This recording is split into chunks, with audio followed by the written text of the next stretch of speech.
د وبا لاسونه تر پښتنو سندرغاړو هم ورسېدل، خو آیا دا به حقیقت ولري که نه چې پښتنه هنرمنده نیلو په وبا باندې اخته شوې ده؟ سلام او مینه مې قبول کړئ دوستانو. دا پښتو پوسټ چینل دی، تاسو ته په یو نوې ویډیو کې هرکلی وایم. دوستانو که څه هم په افغانستان، هندوستان او د اسیا په نورو ملکونو کې د وبا ډېرې زیاتې پیښې ثبت شوي دي، خو په دې لړ کې پاکستان هغه هیواد دی چې د ټولو نه زیاتې د وبا پیښې پکې ثبت شوي دي او ډېر زیات خلک د دې وبا له امله مړه شوي هم دي.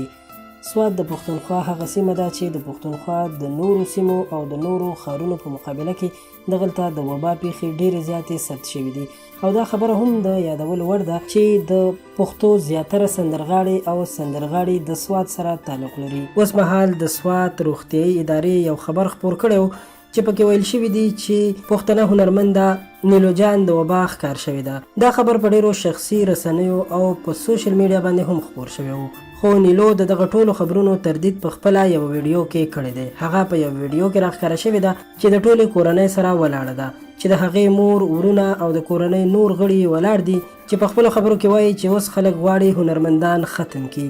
هغه وایي چې موږ غواړو چې یو موټی شو او ما سره مې ورونه او ټوله کورنۍ ولاړه ده. موږ کې یو کس هم د دغه وبا ښکار شوی نه دی او تاسو هم دا دعا وکړئ چې بیا په موږ باندې څوک تور پورې نه کړي. په خپلو خبرو کې خلکو ته وویل چې په مینه او محبت باندې ژوند تیر کړئ او د دروغو خبرو نه ځانونه وساتئ. هغه وایي چې زه بالکل روغه رمټه یم او هیڅ قسم د وبا ښکار شوی نه یم. د یادولو وړ ده چې د نیلو په اړه باندې خبرونه د پاکستان یو مشهور تلویزیون هم خپور کړی و، خو دا خبرونه ټول دروغ وختل. نو دوستانو زموږ د دې ویډیو مقصد هم دا و چې که هر څوک هر کله کوم خبر خپروي نو د خبر خپرولو نه مخکې مکمل تحقیق وکړئ، ځکه چې بیا وروسته تاسو ته د شرمندګۍ احساس ونشي.